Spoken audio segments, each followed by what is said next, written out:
kulanti wanaagsan saaxiibayaal kuna soo dhawaada Dhuumoodle TV.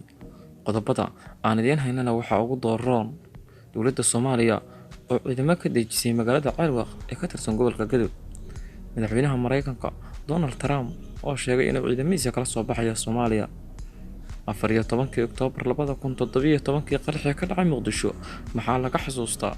Warbixin ayaan idinkaga haynaa. Wararka dibaddana waxaa ugu dooroon dalka Azerbaijan oo sheegay inay madaafiic ku garaaceen goobo hubka lagu kaydiyo oo ku yaala dalka Armenia. Qodobada iyo qodobo kale oo faahfaahsan ayaad ku maqli doontaan warka Dhuumoodle TV.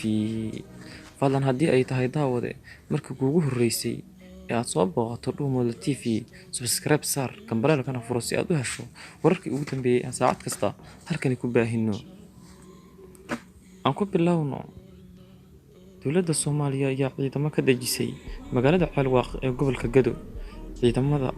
Ciidamadan oo ah kuwa kumaandooska Soomaaliya ee danab ayaa lagu xoojinayaa ciidamada dowladda Soomaaliya ee ku sugan xadka kala qaybiya wadamada Kenya iyo Soomaaliya, iyadoo halkaasi ay ku sugnaayeen ciidamo aad u badan oo ka tirsan militariga Soomaaliya oo loogu talagalay in ay difaacaan xadka u dhaxeeya labada wadan ee Kenya iyo Soomaaliya. Kadib dhaqdhaqaaqyo laga dareemay ciidamada militariga Kenya oo shacabka Soomaaliyeed duqeymo ugu geystay halkaasi, waxaa ciidamadani xoojinayaan ciidamada militariga ee halkaasi. Dhanka kalena madaxweynaha Mareykanka Donald Trump ayaa sheegay in ciidamada Mareykanka ee ku sugan Soomaaliya laga soo saaro. Arrintan ayaa la sheegayaa inay ka dambeyso ololaha madaxweyne Trump ee ciidamada Mareykanka ee jooga dunida dacaladeeda uu ku doonayay inuu ka soo saaro. Ololaha doorashada ee Trump ayay qayb ka tahay arrintan sida dadku sheegayaan. Waxaana la sheegayaa inuu Trump doonayo inuu ka soo saaro ciidamada Ameerika ee ku sugan dunida dacaladeeda ee kala jooga dalalka adduunka. Dhanka kale, madaxweynaha Soomaaliya wax laga weydiiyay arrintan ayaa ku gaabsaday oo kaliya ma jecli inay ciidamada Ameerika ka baxaan Soomaaliya. Dabcan dooni maayo inay Soomaaliya ka tagaan ciidamada Ameerika ee ku sugan. 14 Oktoobar 2017 maalin Sabti ah. 14 Oktoobar 2017 galabnimo Sabti ah, saacaduna ay ahayd 3 galabnimo qadar 32 daqiiqo ah iyo sekino, waxaa qarax khasaare geystay ka dhacay isgoyska Soobe oo haatan loo yaqaano 14 Oktoobar. qaraxaas waxaa ku nafwaayay dad gaaraya 500 oo qof, halka boqolaal kalena ay ku dhaawacmeen.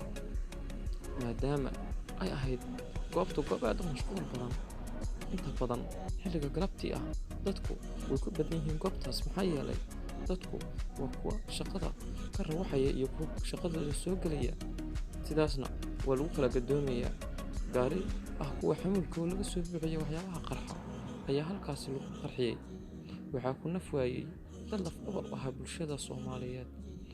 waxaa ku basbeeray ganacsiyo kala duwan, waxaa ku burburay hanti aad u kala duwan. wuxuu ahaa mid uur ku taallo ku reebay dadka Soomaaliyeed. wuxuu ahaa qarxii ugu weynaa ee Soomaaliya.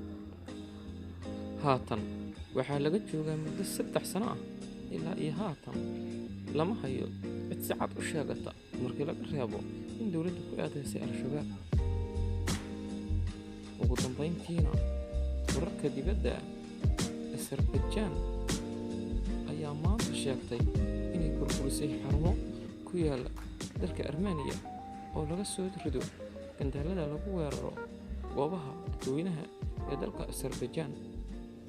dhanka kale, wasaaradda gaashaandhigga Armenia ayaa qiratay in xarumo ku yaala gudaha dalkaasi la beegsaday, balse waxay beenisay in ciidamadeedu ay weerarayeen Azerbaijan, iyadoo haatan sheegtay inay qiil u haysato inay beegsato agagaarka militari ee gudaha dalka Azerbaijan, maadaama bay tiri ay iyadu nagu soo xadgudubtay ayna daandaansi la damacsan tahay dalkeenna. intaas waxaa nooga dhan warkii aad kala socoteen Dhuumoodle TV. sidaas iyo ammaano Allah.